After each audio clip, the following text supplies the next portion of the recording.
Fala galerinha da Olimpíada, professor Leandro Morgado aqui com mais um episódio no capricho do nosso Mathflix, treinamento para o BMAP, e tá começando a pegar, hein, aquele treinamento um pouquinho mais aprofundado, que o tio tem tempo aí de falar um pouquinho da matéria, várias dicas, resolver várias questões, e esse treinamento é feito para vocês, hein, gente? E por isso que eu conto muito com vocês, né, de deixar aquele like, deixar aquele comentário, né, fazer a propaganda aí para o teu amigo que está estudando para o BMAP também, porque eu vou dizer, hein, se tiver pouca visualização eu vou parar de fazer, não vou fazer mais, é para vocês, mas eu quero que o treinamento chegue em muita gente e a minha maior propaganda pode ter certeza que são vocês, gente.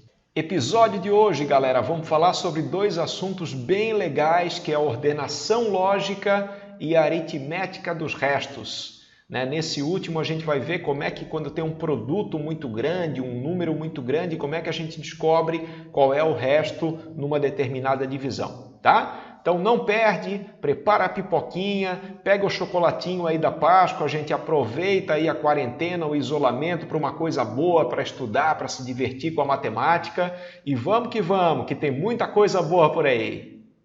Bom, queridos, vamos começar o nosso treinamento de hoje falando sobre ordenação lógica, que é um tema bem comum de aparecer na OBMAP, e basicamente a situação é a seguinte: a gente tem uma coleção, pode ser de pessoas, pode ser de objetos, pode ser de letras, e a gente vai ter que ordenar essa coleção, né? Tipo dizer quem é que vem em primeiro, quem é que vem em segundo, quem é que vem em terceiro e assim por diante. Tá? Claro que no enunciado vai ter umas dicas que ele vai dar, né? Por exemplo, ele vai dizer que tais letras estão juntas, ele vai dizer que a letra tal apareceu antes da outra, entendeu? Então vai ter umas diquinhas e a partir dessas diquinhas a gente vai tentando montar até a gente chegar numa configuração que bate certinho com o enunciado.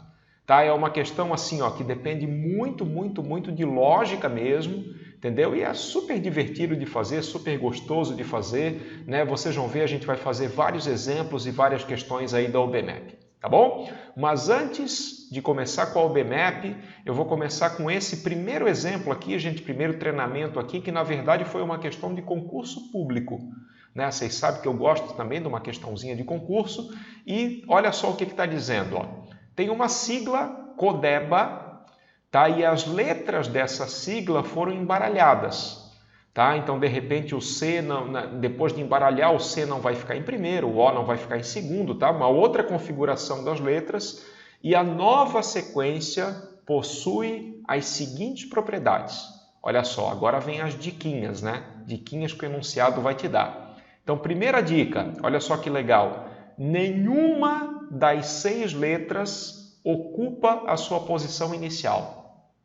Tá? Então eu peguei as letras daquela palavra, embaralhei e daí realmente ficou bem embaralhado, porque nenhuma das 6 ocupa a sua posição inicial. Tá bom? Tem outra dica importante aqui, as vogais aparecem juntas, O e A. A quinta letra não é D. A gente vai ter que pensar depois como é que isso encaixa no contexto. E a letra B aparece antes da letra C. Aqui, gente, essa última dica tem um detalhe legal que é assim, ó, não precisa ser imediatamente antes, né? Tá? Pode ser, por exemplo, a B é a primeira e a C é a última, ok? Mas a letra B está aparecendo antes da letra C. E claro, né, gente, a pergunta que ele vai fazer nesse tipo de situação é como que ficou esse embaralhamento, como é que as letras ficaram ordenadas. Tá bom? O que o tio vai fazer? Tem novidade, hein? Nesse treinamento vai ter um cronômetro, vou colocar um cronômetro, então vou dar um tempinho mesmo para vocês fazer. Tenta ver como é que ficou a ordem das letras, gente, e logo em seguida a gente confere passo a passo.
E aí, meus queridos, gostaram da novidade aí do nosso cronômetro? Fica legal, né? Porque daí dá tempo realmente de tentar fazer, né? Olha só, eu vou falar basicamente como é que eu pensaria numa questão dessa na hora da prova, tá? Então, primeira coisa, eu ia fazer um esqueminha aqui, ó, né? São 6 letras e eu tenho que ver como é que ficou a posição das 6. Então, vou colocar aqui a primeira, a segunda, terceira, quarta, a quinta e a sexta.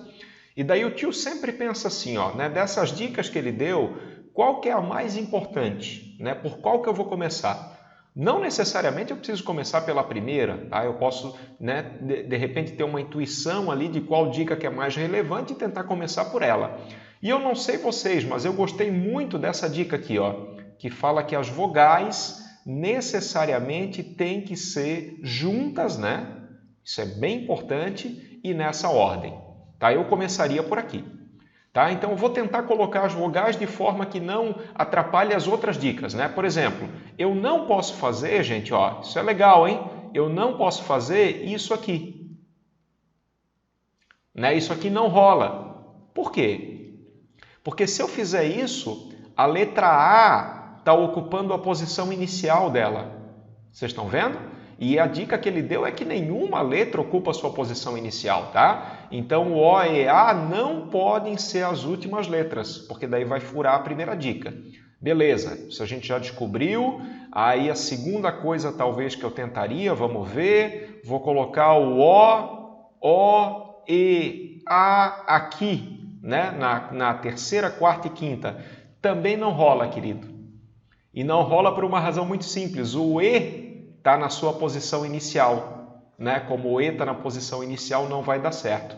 Então eu vou continuando, entendeu? Sou brasileiro, não desisto nunca. Agora eu vou tentar colocar o O, E, A aqui, ó. O, E, A. E aí tu vê que também não fecha, velho, porque nesse caso o O fica na sua posição inicial, tá? Então, né, pensando com muito carinho, por eliminação, tu chega na conclusão que o O e A só tem uma posição possível, né, obrigatoriamente tem que estar na primeira, segunda e terceira letras, tá? O e A, ficou aqui.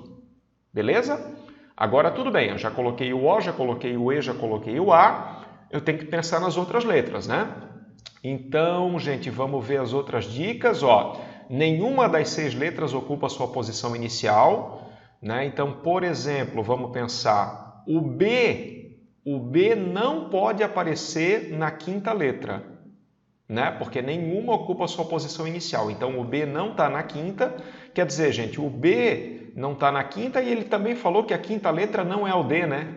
Ah, conseguimos matar, galera, porque olha só, se não pode ser nem o B, nem o D, a quinta letra tem que ser obrigatoriamente o C, tá? E daí, usando a última dica, né, como fala que a letra B aparece antes da letra C, né, obrigatoriamente o B tem que estar aqui e o D tem que estar aqui. Tá? Pode conferir, gente, essa configuração ela vai bater certinho com todas as dicas do enunciado e aí a gente achou como é que ficou as letras do Codeba, né? Ficou O, E, A, B, C, D. Vê que é um negócio meio assim, né, gente? Não tem uma receita pronta, entendeu? Tu vai fazendo meio por tentativa.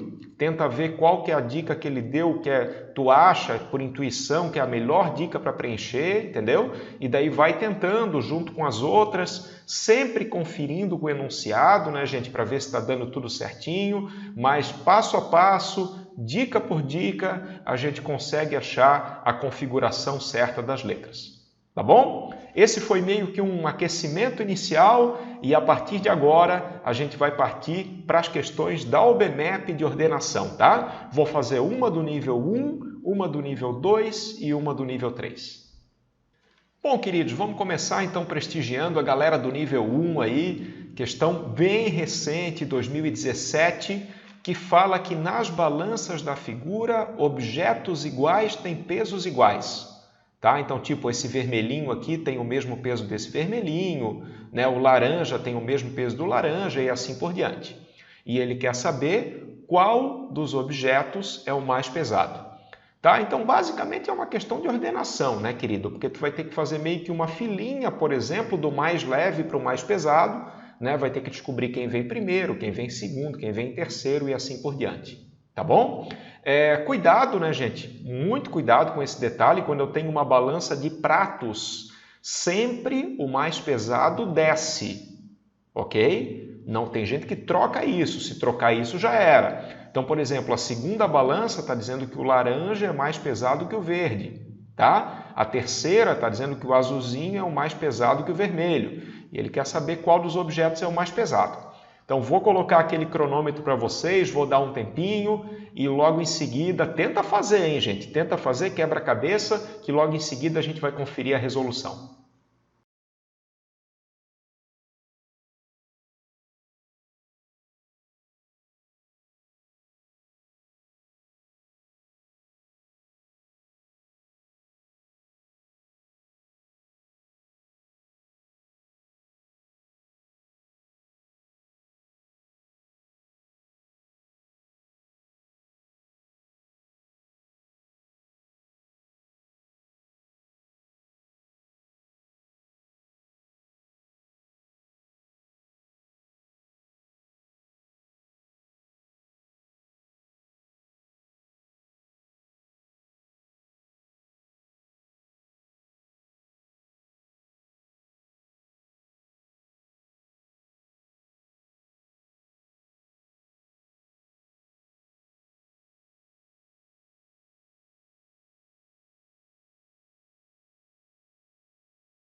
Bom, queridos, eu vou tentar fazer o seguinte, eu não vou tentar ver só qual é o mais pesado, tá? Eu vou tentar colocar uma ordem nos objetos, até porque não necessariamente a pergunta da prova tem que ser o mais pesado, né? Ele podia ter perguntado outra coisa, tá? Então, olha só, primeira coisa que eu observei, eu olhei para a primeira balança, né? A primeira balança está me dizendo que o vermelho sozinho, ele pesa a mesma coisa, né? Vocês estão vendo, está equilibrada, né? A primeira balança está equilibrada.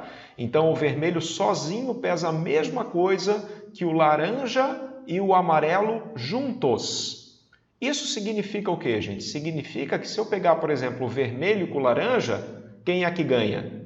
Quem ganha é o vermelho, né? Porque o vermelho vai ficar equilibrado com o laranja e mais alguma coisa, vocês estão me entendendo? Então, o vermelho vai pesar mais que o laranja, isoladamente, e também o vermelho vai pesar mais que o amarelo, tá? Então, na minha ordem aqui, ó, eu vou começar pelos mais leves, tá? Eu colocaria aqui, ó, aqui eu tenho o amarelo e o laranja, né? O amarelo e o laranja, que eu ainda não sei qual que é mais leve entre os dois, mas o vermelho com certeza é mais pesado, tá? Aí outra coisa que está acontecendo, ó, o laranja ganha do verde. Vocês estão vendo? Então, o verde está para cá, né? Ele é mais leve que o laranja, o verde perdeu para o laranja. E, finalmente, eu tenho uma situação que o azul ganhou do vermelho. Se o azul ganhou do vermelho, obrigatoriamente o azul tem que estar para cá. Tá, gente? Então, acho que deu para ter uma ideia boa, né? Ó, vermelho está aqui, só que ele perde para o azul, né? O laranja e o amarelo perdem para o vermelho e o verde perde para o laranja. Eu acho que o único aí que eu não consigo posicionar muito bem é o amarelo, né? Porque obrigatoriamente eu sei isso aqui, ó. Eu sei que o verde é menor que o laranja, que é menor que o vermelho, que é menor que o azul. E o amarelo, gente, aqui eu meio ficaria na dúvida, né? Onde é que vai ser a posição dele, porque talvez ele perca para o verde, né? Talvez ele esteja para cá, talvez ele esteja entre o verde e o laranja, mas ele vai perder para o vermelho. Com certeza o amarelo vai perder para o vermelho, tá? Então, não dá, com as informações que ele deu, não dá para a gente fazer a fila exatamente como é que ela tem que ser, a gente ainda fica na dúvida, mas assim, né, gente, a pergunta é clara, né? Ele está perguntando qual dos objetos é o mais pesado, e o mais pesado, com certeza absoluta, é o azul, né? Ou seja, alternativa certa, letra A. Tá bom? Pode ver, né? O azul ganha do vermelho, que ganha do amarelo e do laranja, e o laranja ganha do verde. Então não tem jeito, o azul tem que ser o mais pesado. Maravilha, meus queridos! Agora vamos para uma outra questão da OBMEP 2016, nível 3, né, que é uma questão basicamente que eu tenho que analisar uma fila, né, analisar o que está acontecendo numa fila. Tá? Então, olha só o que ele falou. Uma fila tem 30 pessoas, né, e entre essas 30 pessoas tem a Ana, tem a Beatriz e tem a Carla, né? A, B e C. Tá? Vamos colocar A, B e C. Aí ele falou que tem 19 pessoas à frente de Ana e 12 pessoas entre Ana e Beatriz. Tá? Então isso aí tu vai ter que pensar como é que está a configuração da fila, né? Tu vai ter que ordenar as meninas ali, tá? E está falando também entre Beatriz e Carla, há uma pessoa a mais do que entre Ana e Carla, aí tu vai ter que pensar também, né, gente? É a lógica, é a nossa ordenação lógica, e a pergunta é em que ordem elas estão na fila, né? Quem que vem antes de quem, tá bom? Como sempre, vou dar aquele tempinho, vou acionar o cronômetro, a gente tenta organizar a fila e logo em seguida a gente confere a resolução.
Bom, queridos, vamos fazer o seguinte, ó. Eu acho que nessa questão, fazendo um esqueminha, acho que fica bem visual o que está acontecendo.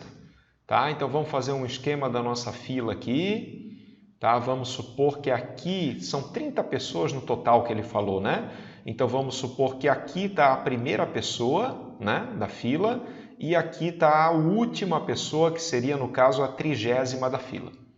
Tá? E nessa fila a gente vai tentar localizar mais ou menos onde é que está a Ana, onde é que está a Beatriz, onde é que está a Carla. Tá? Então olha só, primeira dica que ele deu, tem 19 pessoas à frente de Ana.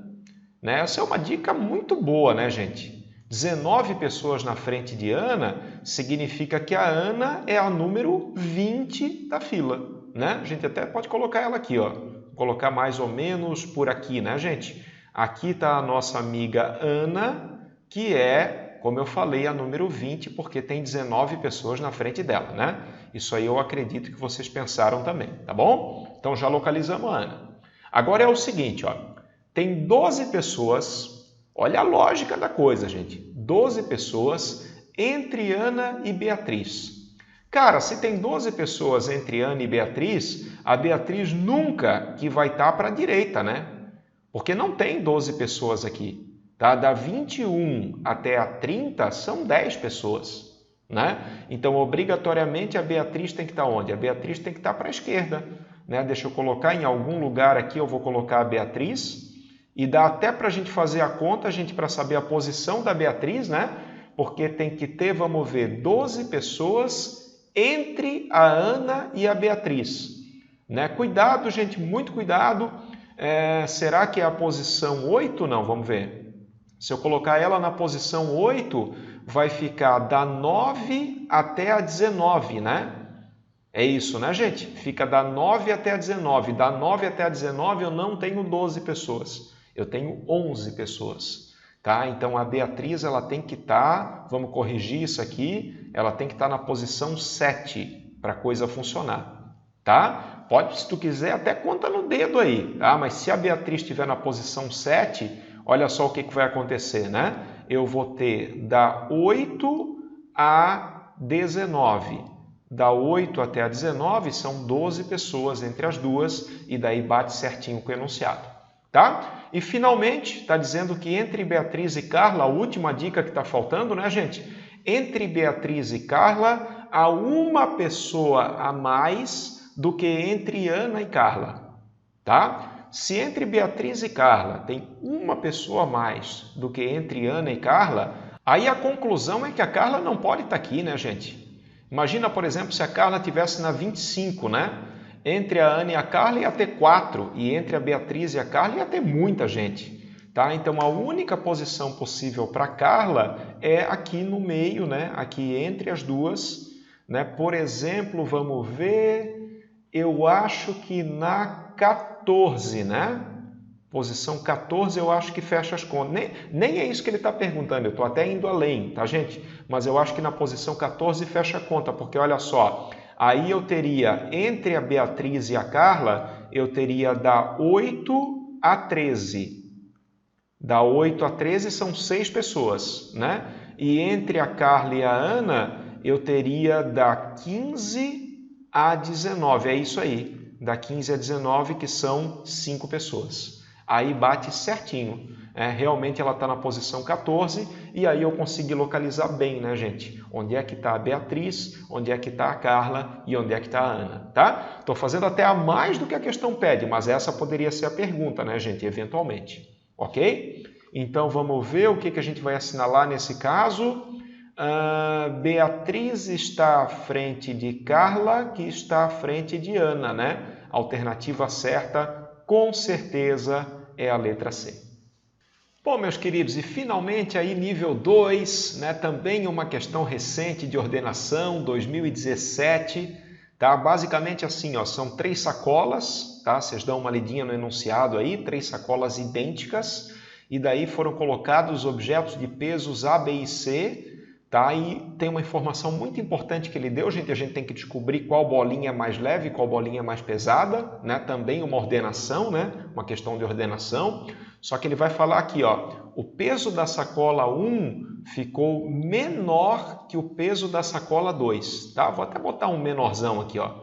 Sacola 1 ficou menor que a 2 e, por sua vez, a sacola 2 ficou menor que a 3. Tá? E daí, com essa informação que ele deu, eu tenho que descobrir qual bolinha pesa mais e qual bolinha pesa menos. Tá? Como sempre, gente, 1 minutinho para vocês tentar fazer, quebrar a cabeça e logo em seguida a gente confere.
Galerinha, bora lá, bora pensar na lógica da coisa, né? Olha só, se tu olhar a sacola 1 e a sacola 2, tu vai perceber o seguinte, que a B não faz diferença, né? Porque a B está tanto na 1 como na 2, tá? Então a B com B vai empatar. Só que o A está perdendo para o C, né? Duas bolinhas A estão perdendo para 2 bolinhas C, consequentemente, já dá para saber de cara, de olho, que A é menor que C. Tá? Só analisando a sacola 1 e a sacola 2, né? O A vai perder para o C. E com isso já dá para até eliminar alternativas se tu quiser, né, gente? Ó, aqui tudo bem, aqui está dizendo que o A é menor que C, A menor que C, A menor que C. Só que essa letra D está dizendo que o A ganha do C. E isso aqui está errado, né? Essa está errada. E aqui também está dizendo que o A ganha do C, essa está errada, tá? Então já estamos entre 3 alternativas, só analisando rapidamente isso aí. Agora a gente tem que pensar, gente, na sacola 2 e na sacola 3. Né? Como é que fica o B nessa história toda, tá? Aí olha só, a sacola 2 e a sacola 3 vai ter uma B que vai cancelar com a outra, né? Ó, essa B cancela com essa, porque é o mesmo peso, tá? E daí eu estou percebendo que A mais B está ganhando de 2C. Galera, se A mais B está ganhando de 2C, com certeza o peso do B tem que ser muito maior. Né? Porque o A sozinho ele perde para o C. Vocês estão me entendendo? Então o fato dessa sacola ganhar está me dizendo que a B pesa muito mais que o C. E daí a gente acabou fechando o cerco, né? Obrigatoriamente o que eu vou ter é que o C perde para o B. Tá? Então como é que ficou a relação aí? Como é que ficou a ordenação? A mais leve é a A, depois vem a C e depois vem a B. Né? Daria para fazer equações, escrever equações, mas é uma coisa que pela lógica a gente faz mais rápido, né, gente? E o tempo é bem importante, tá? O tempo é bem importante na prova do OBMAP, não pode ficar perdendo tempo demais numa questão. Ok, gente? Então como é que ficou essa? A menor que C, menor que B, ou seja, alternativa certa, letra B. E é mais uma questão de ordenação lógica que a gente matou, mais uma questão de ordenação que a gente resolveu. Bom, meus queridos, já resolvemos aí então 3 questões de ordenação e a partir de agora eu queria falar de um outro assunto que é bem legal e bem interessante e também cai na OBMAP, que é a famosa aritmética dos restos. Né, gente? Isso eu acho que várias vezes aí na matemática a gente encontra essas situações, né, do tipo, eu tenho um número muito grande, entendeu? Um produto gigante e eu gostaria de saber, sei lá, qual é o resto na divisão por 7, qual é o resto na divisão por 15, e eu não quero fazer essa divisão, né? Porque se eu tiver que fazer a divisão, eu vou levar muito tempo e, enfim, eu vou, né, perder minha prova inteira nisso aí, tá bom? Então tem uns truques bem legais, tem uns teoremas bem legais aí que o tio vai falar para vocês, e a verdade é o seguinte, gente, que os restos na divisão euclidiana se comportam muito bem, né, com umas propriedades bem interessantes. Tá? Então, olha só, o que o tio vai apresentar para vocês. Depois a gente vai passar para a questão da OBMAP, mas primeiro eu queria bater um papo com vocês sobre a teoria do negócio. Tá? Então, imagina o seguinte, primeira situação. Imagina que eu tenho um número x, que é um número que tem resto 3 na divisão por 7. Tá? Se eu faço a divisão euclidiana por 7, sobra 3. Tá? Por exemplo, o x pode ser 10, né? 10 dá resto 3, né, na divisão por 7. O x pode ser 17, enfim, um número inteiro que deixa resto 3. E o y, né, qualquer número inteiro que deixa resto 2. Tá? E eu queria fazer uma pergunta, gente, bem legal para vocês, que é o seguinte, uma pergunta interessante, hein? Primeiro, qual é o resto de x mais y? Quer dizer, se eu somar os dois e fizer a divisão por 7, quanto é que vai dar o resto? E, velho, a coisa funciona muito bem, tá? Na aritmética dos restos. Porque assim, ó, o resto da soma é a soma dos restos. Tá? Então, se eu tenho um cara que tem resto 3 e outro cara que tem resto 2 e eu faço a soma, se eu dividir por 7, com certeza vai dar resto 3 mais 2, ou seja, vai dar resto 5. Ah, e se eu multiplicar os dois? Se eu multiplicar os dois é a mesma ideia, tá? O resto do produto é o produto dos restos, tá? Então o que vai acontecer aqui? Eu vou ter resto 6 na divisão por 7. Isso é muito poderoso, gente, muito interessante e também muito poderoso, porque como eu falei, tu pode resolver um produto gigante, né? Se tu olhar o restinho de cada um dos fatores, automaticamente tu vai ter uma ideia boa de qual é o resto do produto. Né? Porque, de novo, gente, ó, qual é o resto da soma? O resto da soma é a soma dos restos. E o resto do produto é o produto dos restos. Tá? A coisa funciona muito bem, pelo menos nessa primeira situação. Maravilha, meus queridos. Agora vamos analisar a situação 2. Tá? O x continua sendo um número que tem resto 3 na divisão por 7. E agora o y é um número que tem resto 5 na divisão por 7. Tá? Será que continua funcionando bonitinho, que a coisa vai dar certa? Por exemplo, né? Qual é a pergunta que eu estou interessado, gente? Eu estou interessado naquela perguntinha interessante do resto da soma e do resto do produto. Né? Porque olha só, resto de x mais y, né? Se eu for naquela linha que o resto da soma é a soma dos restos, né? Quanto é que vai dar a soma dos restos aqui? Vai dar 8. né? Só que, pô, o 8 não é um resto na divisão euclidiana, tá? Mas daí olha só que legal, gente. O resto da soma é o mesmo resto que o 8 deixa na divisão euclidiana, tá? Então, qual é o resto da soma? O resto da soma é o resto de 8. E o resto de 8 é 1. Esse que vai ser o resto de x mais y na divisão por 7. Tá? A mesma coisa aqui no produto, olha só que legal, ó, né? O resto do produto eu vou fazer o produto dos restos, tá? Aí 3 vezes 5, 3 vezes 5 vai dar 15. 15, se eu dividir por 7, deixa resto 1. Então, o resto do produto também vai ser 1. Tá? A gente tem uma linguagem, né? Eu não sei se vocês já viram, de repente, alguma apostila mais avançada, algum livro mais avançado, mas assim, ó, uma linguagem que usa aritmética modular, que chama. Tá? Então, deixa eu falar um pouquinho para vocês, só para vocês entenderem um pouquinho mais sobre isso. Olha só. Quando a gente fala que o x deixa resto 3 na divisão por 7, a gente pode escrever isso da seguinte maneira. Ó. O x ele é congruente a 3 módulo 7. Tá? Isso é apenas uma notação, gente, para dizer que o resto do x é o mesmo resto do 3, né? Só que o resto do 3 é o próprio 3, né? Quando eu faço a divisão euclidiana por 7. Tá? Isso é uma notação que a gente usa mais assim no ensino superior, mas que de repente já é legal vocês irem se acostumando um pouquinho. E também o y, bom, o y deixa resto 5, né? Aí o que eu posso escrever aqui? Eu posso escrever que o y é congruente a 5 módulo 7. Né? Eu tenho certeza até que a galera aí que já tem a manha, que já fez o PIC e tal, já sabe até o que eu estou escrevendo. Tá? Ó, o resto do y é o mesmo resto de 5 quando eu faço a divisão por 7. Tá, o que eu estou afirmando aqui embaixo, gente? Eu estou afirmando que para a gente saber o resto da soma, a gente soma os restos.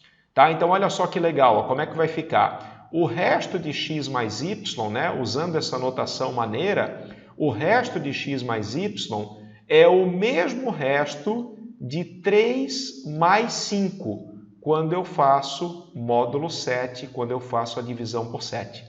Vocês estão me entendendo? O resto desse lado é o mesmo resto desse lado. Só que, pô, a gente sabe, né? O resto de 8 é 1. Aí está resolvido. E mesma coisa no produto, tá, gente? No produto, ó, o produto x vezes y, ele é congruente a 3 vezes 5 módulo 7.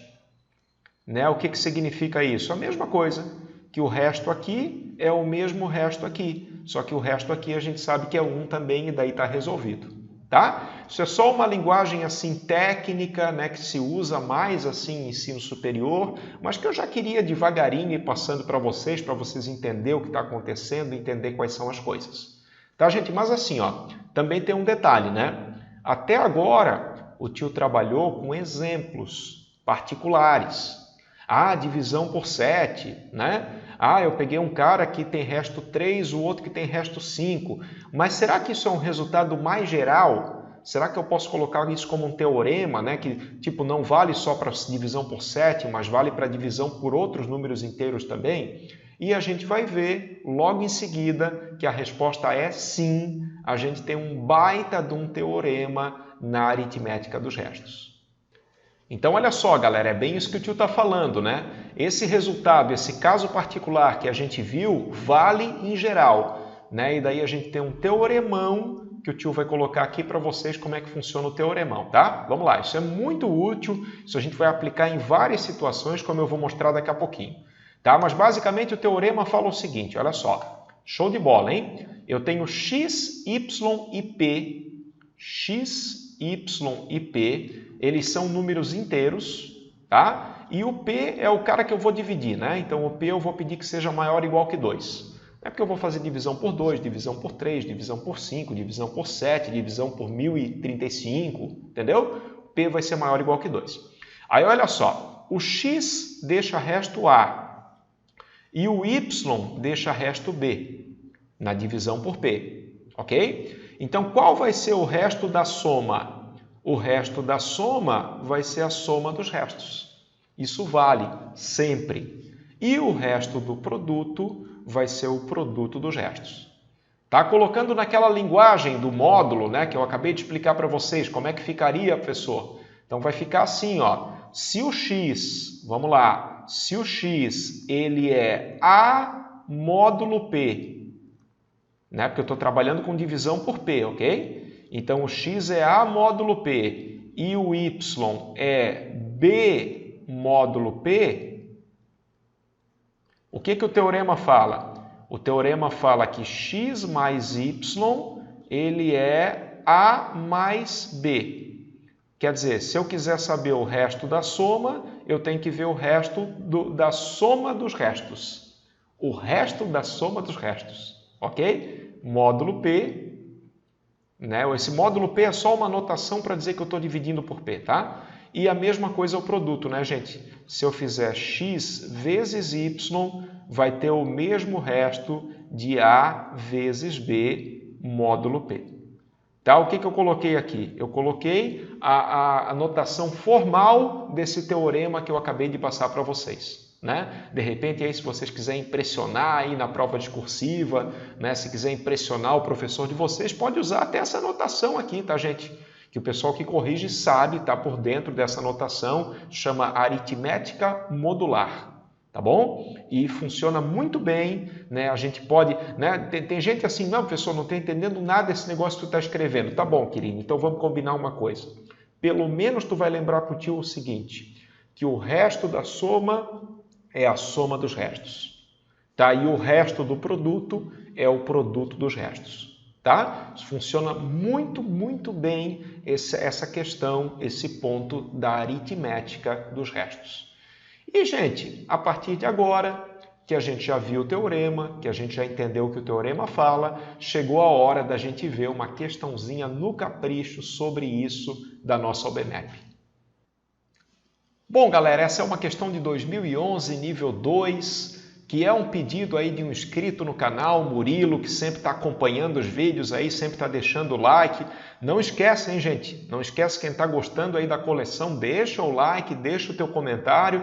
E eu tenho certeza aí que o Murilão já deixou o like dele. Tá? Mas enfim, o que está pedindo aqui, Murilo? Olha só, está pedindo qual é o resto da divisão dessa coisa horrorosa por 8. Então ele está trabalhando com divisão por 8. O que eu tenho que pensar, né, gente, para resolver uma questão dessa? Tem que prestar atenção no seguinte, isso aqui na verdade é uma soma, né? É uma soma desse termo gigante aqui, que eu nem vou pensar em fazer a multiplicação, né, gente? Imagina 1 vezes 2 vezes 3 vezes 4 até 2011, tá louco, não vou fazer isso, tá? Mas eu tenho que pensar na divisão por 8, né? O resto na divisão por 8 e o resto na divisão por 8 desse cara aqui. Tá? E depois eu vou aplicar o teoreminha que a gente acabou de ver para chegar na alternativa certa. Tá bom? Então vou colocar aquele nosso querido cronômetro na tela, a gente dá uma pensadinha e logo em seguida a gente confere a resolução.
Bom, meus amigos, como o tio comentou, né? A pior coisa que eu posso tentar fazer aqui é fazer essa multiplicação, né? Porque realmente vai dar um número astronômico, tá?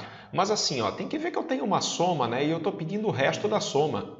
Se eu estou pedindo o resto da soma, eu vou lembrar do teorema, cara. Resto da soma é a soma dos restos, tá? Então, olha só, basta ver qual é o resto dessa multiplicação quando a gente divide por 8 e qual é o resto de 21 quando a gente divide por 8.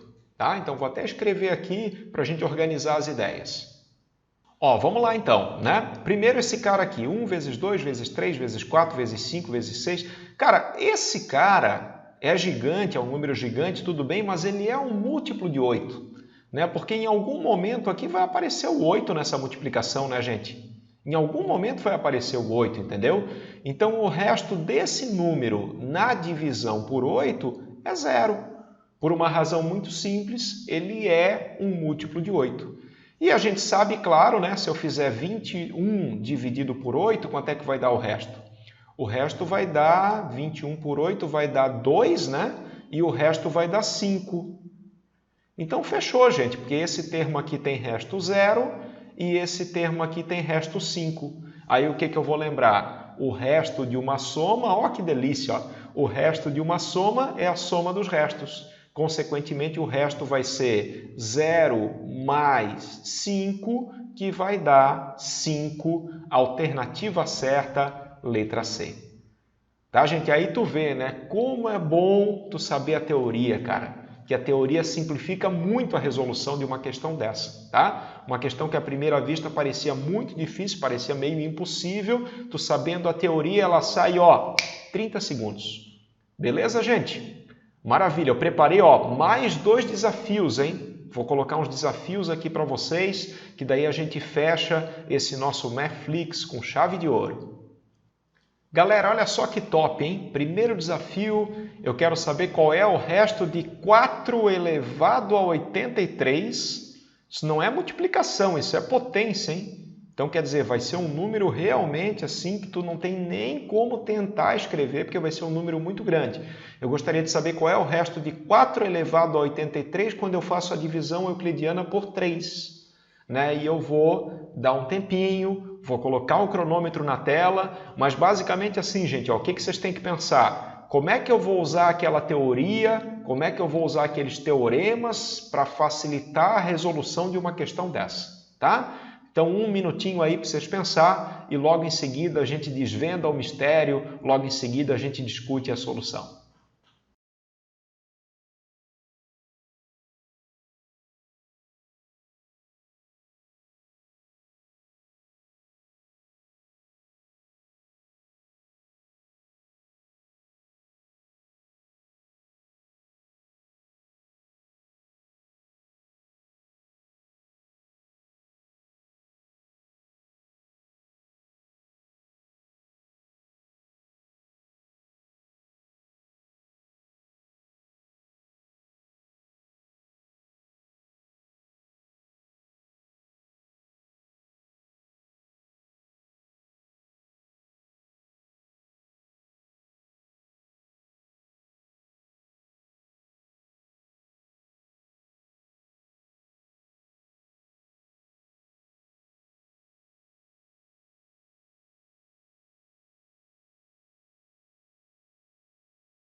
Queridos, olha só que delícia, né? O que eu tenho que pensar aqui? Eu tenho que pensar o seguinte, o que é 4 na 83?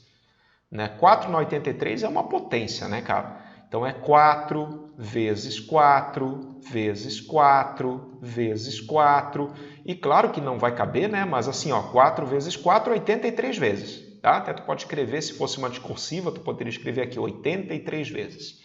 E a gente sabe, né, não tenho nem ideia de quanto que é esse número é um número astronômico, é um número muito grande mesmo, mas a gente sabe o seguinte, gente, eu quero saber o resto de um produto. E o resto de um produto, o que a gente aprendeu no teorema? Isso, né? O resto de um produto é o produto dos restos. Aí o que eu tenho que analisar aqui? Eu tenho que analisar qual é o resto de cada termo desse produto na divisão por 3. Né? Mas daí, gente, ó, isso está de graça, porque assim, ó, qual é o resto na divisão por 3 aqui? O resto é 1, né? O resto é 1, o resto é 1, e assim por diante. O resto é 1, o resto é 1, e isso é uma coisa muito boa para mim, gente, porque agora eu vou usar o quê?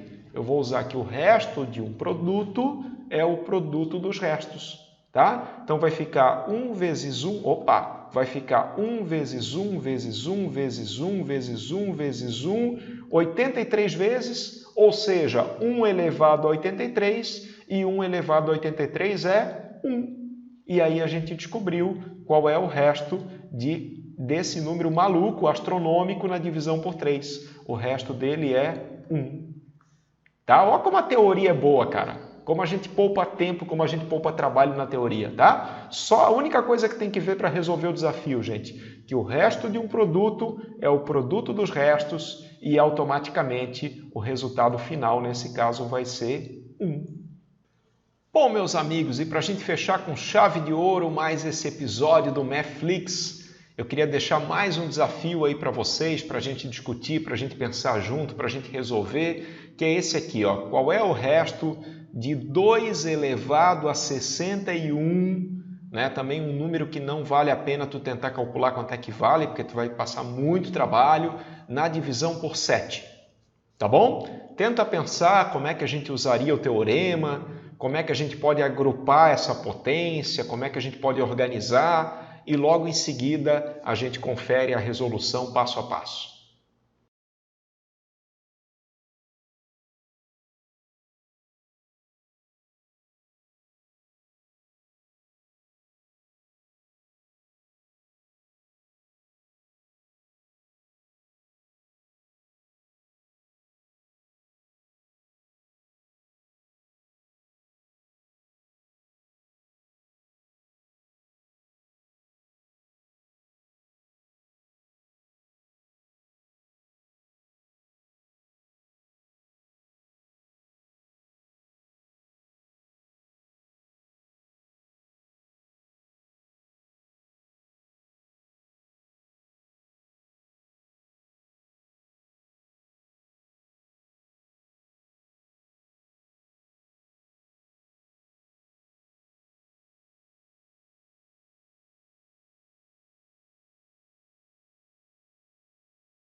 Bom, queridos, esse desafio, o buraco é um pouquinho mais embaixo, porque assim, ó, se tu tentar fazer a mesma coisa que a gente fez no desafio anterior, não vai dar muito certo, né? Só para te ter uma ideia, ó, o que é 2 na 61, né?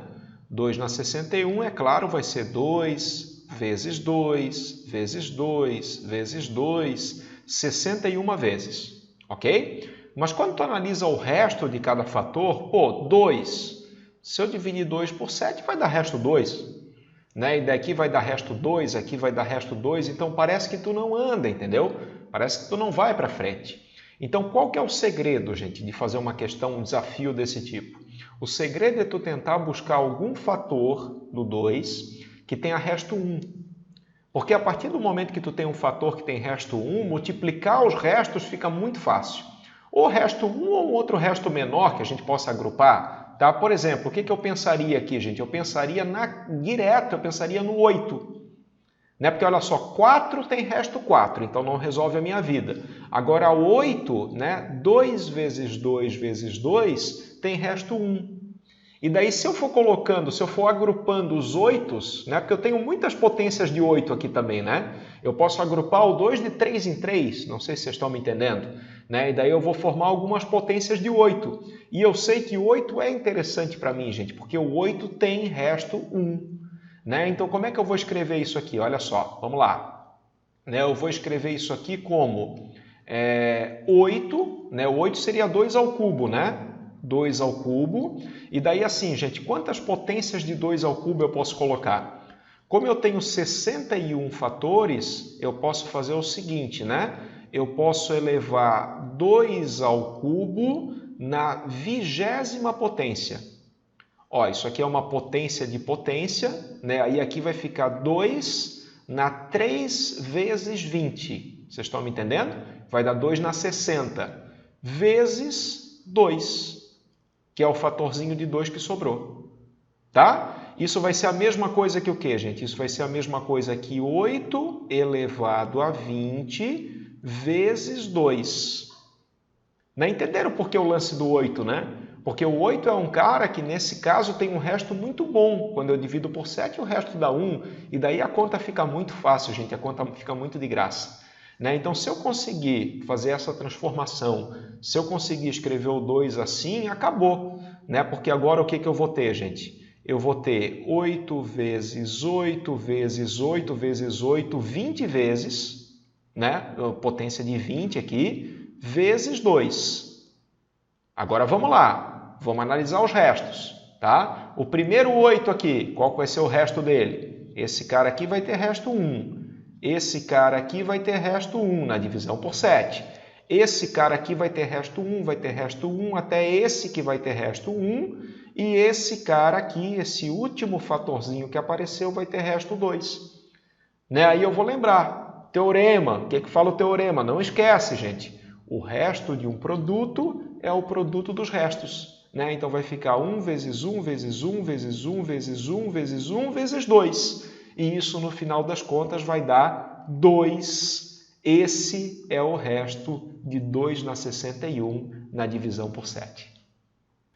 Bom, queridos, e com esse desafio a gente está encerrando o nosso terceiro episódio aí do Mathflix. Espero de coração que vocês tenham gostado aí da ordenação lógica, dos restos, da aritmética dos restos. Cara, esse assunto é muito legal, porque aprendendo bem esse teorema a gente consegue fazer coisa que a gente nem cogitava antes, tá bom? Galera, muito obrigado pelo carinho, muito obrigado pela atenção de sempre. Não esquece, por favor, gente, deixa aquele like, deixa aquele comentário. Tamo junto. Final de semana que vem tem mais. Grande abraço e até a próxima!